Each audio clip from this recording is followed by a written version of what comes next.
Hello and welcome to WION Live Broadcast from London. I'm Ollie Barrett and these are the top stories this hour.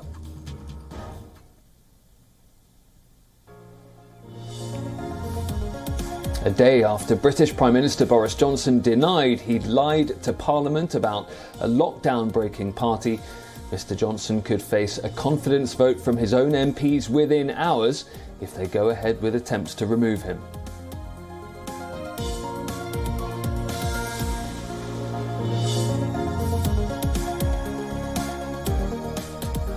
US Secretary of State Antony Blinken in Kiev in a show of support for Ukraine ahead of talks with Russia later this week, prompted by fears Moscow could invade its neighbour.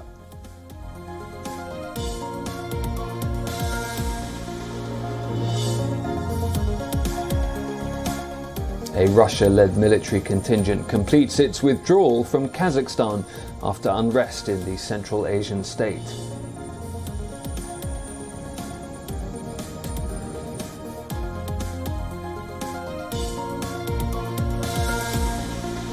France reports nearly 500,000 new COVID infections in the last 24 hours, the highest tally since the start of the pandemic.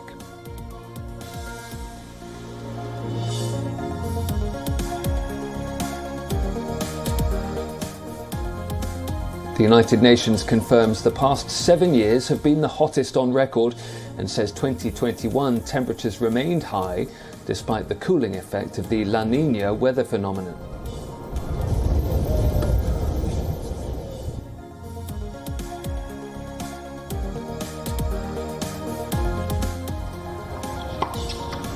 And five-time Grand Slam champion and former world number one Sania Mirza will retire from tennis at the end of the current season. The Kjell Ratner awardee makes the announcement after a first-round defeat in the women's doubles at the Australian Open. Incredibles. You'll be joined by Dennis.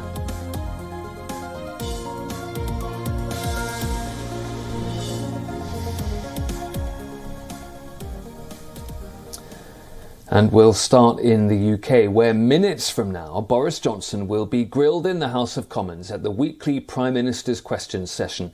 A group of Conservative parliamentarians elected in 2019 say they're sending in letters which could lead very soon to a confidence vote for the Prime Minister. On Tuesday, Boris Johnson gave an interview in which colleagues say he looked broken, which for some MPs has accelerated their desire to change leader. He was asked in the interview if he lied to Parliament when last week he said he thought at the time that a May 20th, 2020 gathering that he attended was simply a work event. No, nobody told me that what we were doing was, as you say, against the rules, that the event in question was something that we were going to do something that wasn't a work event. And, as I said in the House of Commons, when I went out into that garden, I thought that I was attending a work event. Well, it was pointed out after that interview that the rules Boris Johnson references are, of course, rules constructed and imposed by the Prime Minister and his government. Here's how a leadership challenge could unfold. There are 360 Conservative lawmakers in Parliament. 15% need to submit letters to the 1922 Conservative Committee chairman to trigger a vote of confidence. That means 54 letters are needed. Reports currently vary wildly about how close we are to that threshold. The chairman of the committee is the only person who genuinely knows. Rishi Sunak, the British finance minister who has Indian heritage, has been tipped as one of Boris Johnson's most likely successors. And when asked if the Prime Minister was trustworthy, Rishi Sunak gave a fairly lukewarm show of support. Of course I do. The Prime Minister set out the truth. Of course I do. The Prime Minister set out his understanding of this matter in Parliament last week, and I'd refer you to his words. As you know, Sue Gray is conducting an inquiry into this matter, and I fully support the Prime Minister's request for patience while that inquiry concludes. The latest attempts to remove Boris Johnson are being called the pork pie plot. That's because one of those MPs elected in the 2019 intake who is involved represents the Melton Mowbray area, famous for its pork pies.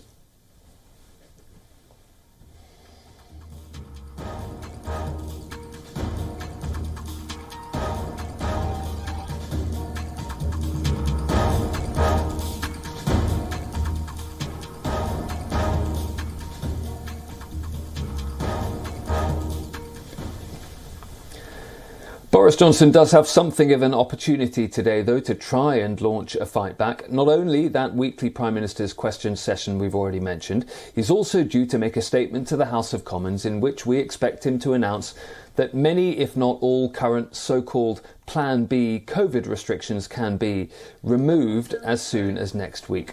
Let's talk to our London correspondent, Giles Gibson, now. And Giles, let's start by talking about that possible leadership challenge for the Prime Minister. How quickly could we see a vote of confidence in the Prime Minister if those letters go in and hit that 54 number?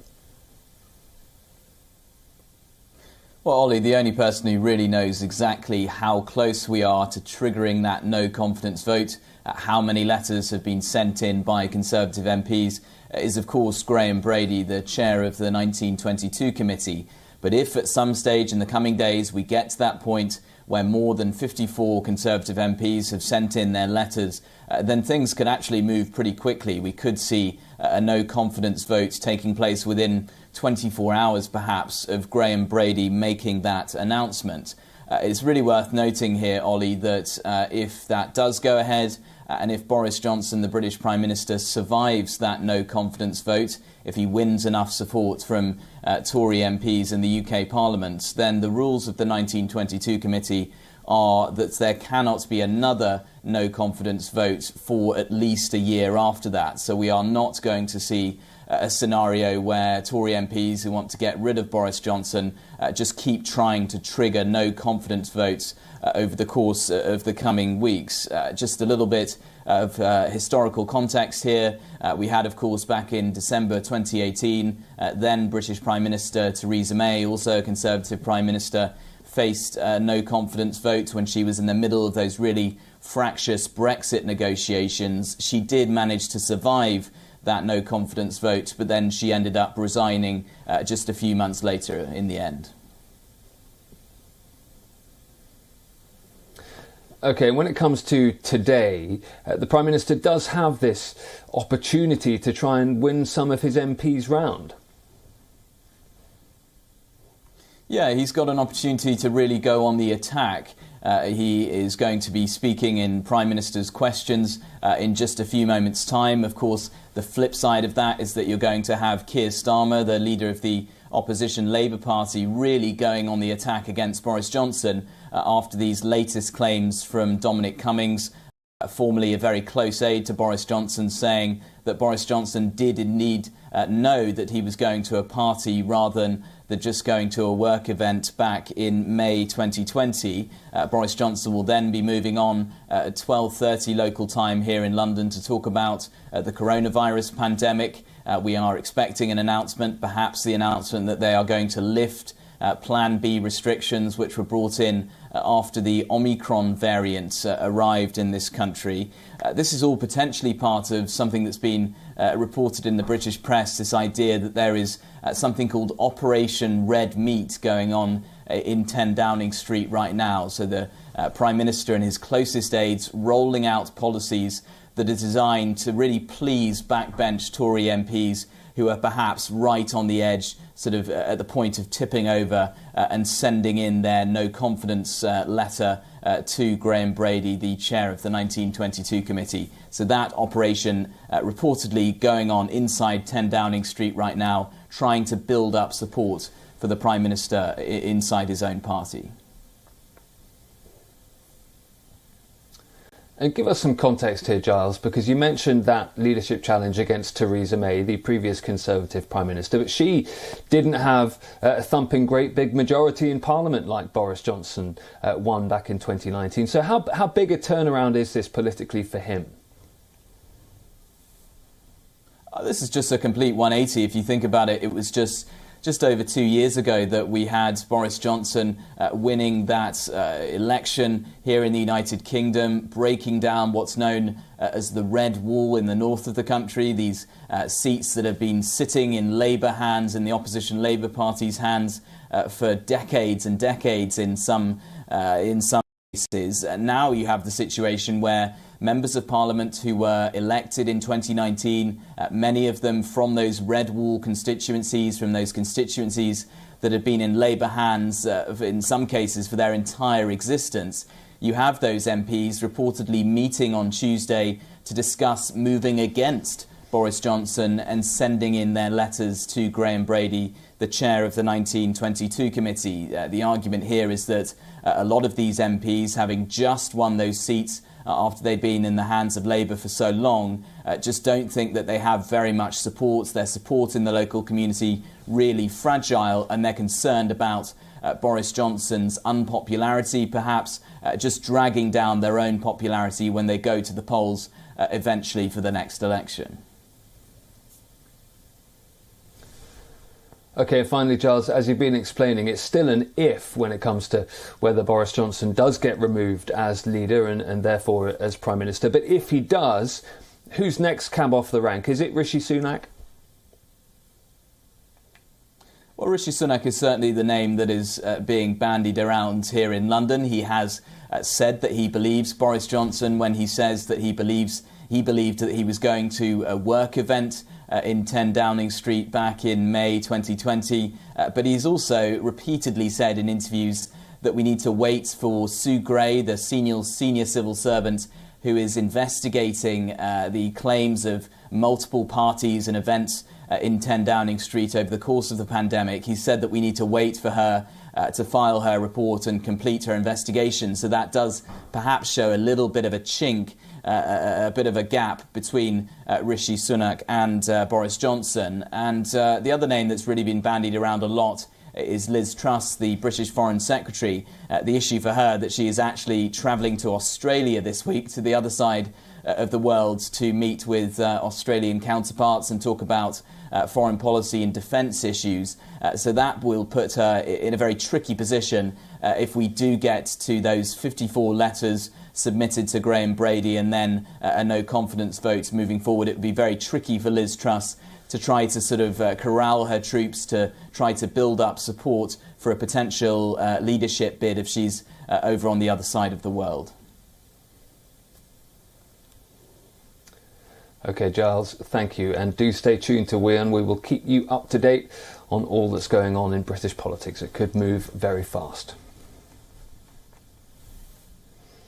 Next to Hong Kong now, and hamsters. There is a group of hamsters which have tested positive for coronavirus, and in a bid to stop the spread of COVID-19, authorities have now ordered that pet shops and owners hand over close to 2,000 hamsters for culling. They've also suspended the import of small animals. The decision came after health experts found two groups of hamsters which originated from the Netherlands and arrived in Hong Kong in December and January and have been deemed high risk.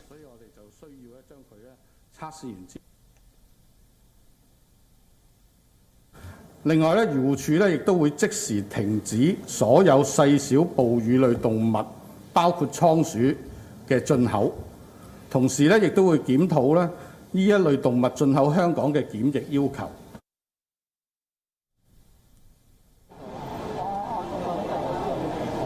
According to the US Centers for Disease Control and Prevention, animals do not play a significant role in spreading coronavirus. It has called the risk of animals spreading the virus to people low. Customers who purchased hamsters from the store after January the 7th will be traced and will be asked to quarantine. They'll also have to hand over the hamster to authorities. In Hong Kong, hamsters have been popular and low-maintenance pets. Hong Kong's Society for the Prevention of Cruelty to Animals has sounded an alarm over this cull of thousands of animals, and it's urging the government not to take any drastic action.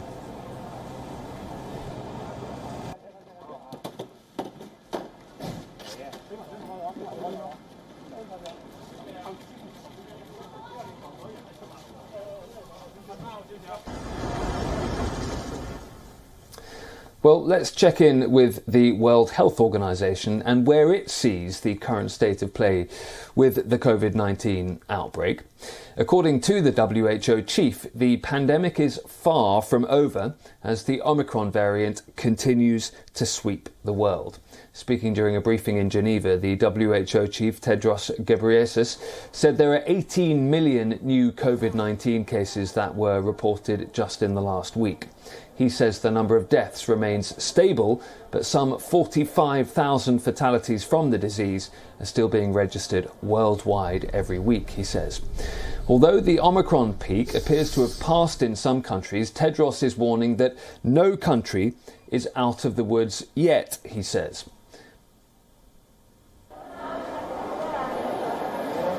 Now is not the time to give up and wave the white flag.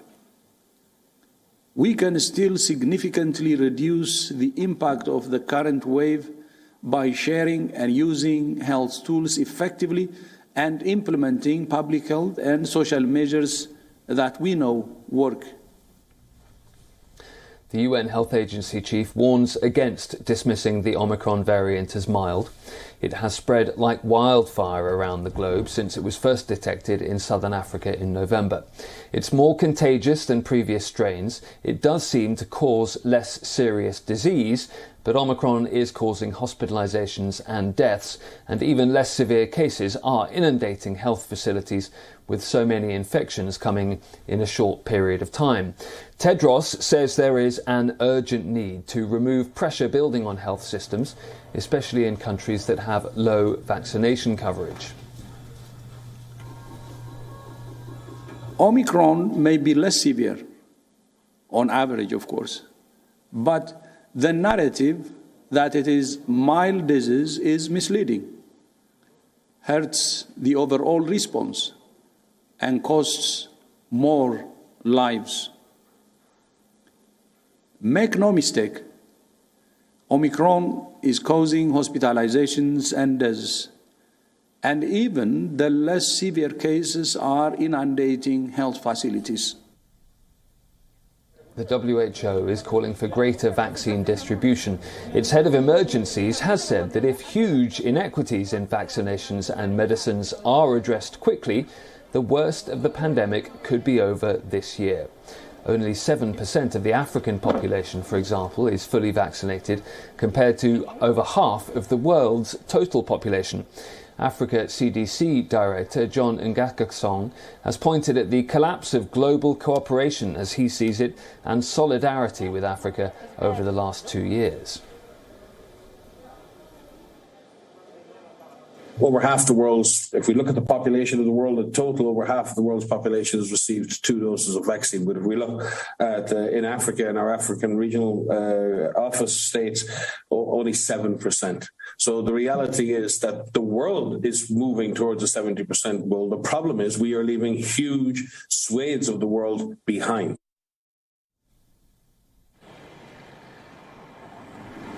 Europe's biggest economy, Germany, registered more than 100,000 new COVID-19 infections in the last day. France has hit a new record of nearly 500,000 in the last 24-hour period. Brazil registered a new record as well, more than 137,000 new cases. Since the outbreak emerged in China in 2019, the coronavirus has killed at least 5.5 million people worldwide.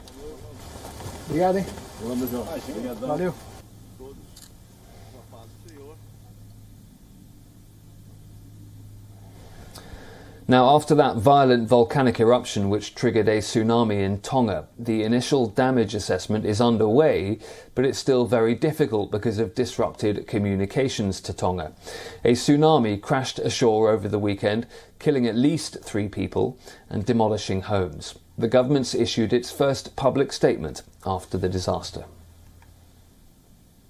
In its first update since Saturday's massive volcanic eruption and tsunami, the Tongan government said on Tuesday that every home on one of Tonga's small outer islands has been destroyed and that 3 people so far have been confirmed dead. With communications badly hampered after an undersea cable was severed in the disaster, information on the scale of the devastation has so far mostly come from reconnaissance aircraft. At the moment, we've had no contact at all with anyone from Tonga. Seini Tauma'epea'u, who lives in Australia but grew up in Tonga, said she has hundreds of close friends and extended family in Tonga, across multiple villages and towns. The worst fear is always that you're not going to see the people that you love again. That's the worst fear. The worst fear is the suffering of other people. That's hard to cope with, probably even more than your own suffering. Yeah, I would definitely say that. Our ability to empathise with each other is quite massive. When somebody else loses a parent, we all feel it. And the same if I was to have any suffering, I'm aware that other islanders, other Pacific people, other Tongans all feel exactly my feeling. That's how close we are. A statement from Tonga's Prime Minister said all the homes on Mango Island where around 50 people live had been destroyed and that other nearby islands had suffered extensive damage. The statement also said that a 65-year-old woman on Mango Island and a 49-year-old man on Nomuka Island had been killed, in addition to a British national whose body was found on Monday. A number of injuries were also reported.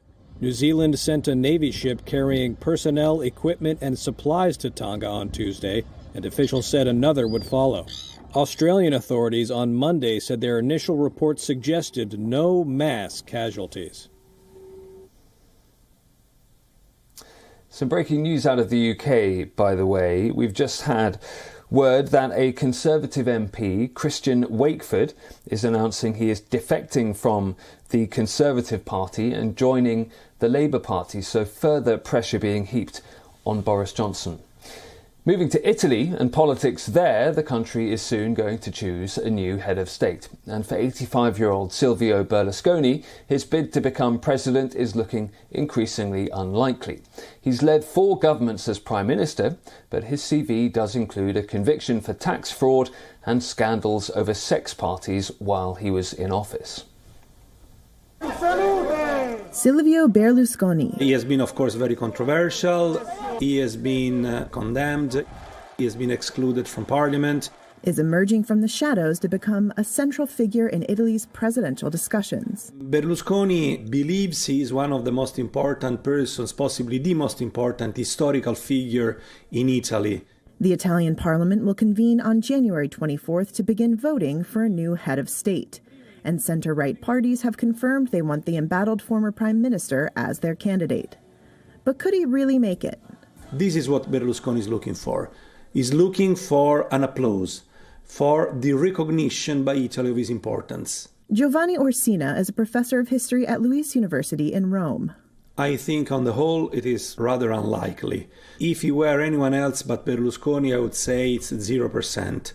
Given that Berlusconi has made us used to his missions impossible and that he really has achieved targets that to everyone seemed unreachable, then I say it's not 0%, it is maybe 5%. Berlusconi has been campaigning tirelessly behind the scenes and has mobilized his media empire behind his bid.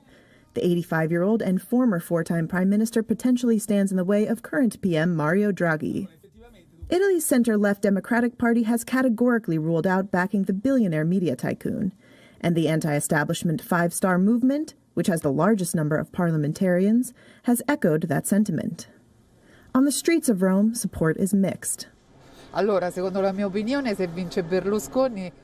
If Berlusconi wins, there should be a demonstration, because it seems ridiculous to me that a person like Berlusconi could win. Che possa vincere una persona come Berlusconi. Oddio, sta un po' avanti con l'età, però... He's a bit old, but we'll see what happens. As a politician, he's done well. He's also had legal problems, but he's always been acquitted. He could do well. Però è stato sempre assolto. Potrebbe andare bene. Berlusconi's right-hand man and lower house deputy Vittorio Sgarbi has said he suspended his efforts to persuade undecided lawmakers because it was proving, quote, a desperate task. After all, Berlusconi has a record that includes tax fraud and the scandal over his notorious bunga-bunga sex parties while he was last in office.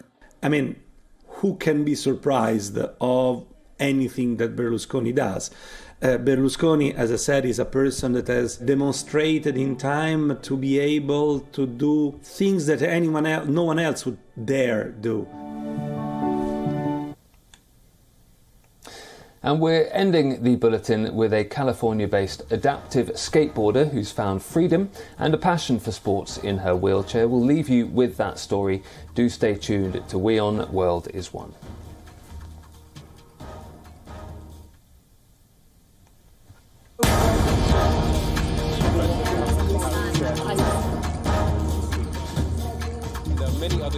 This is right, Arab.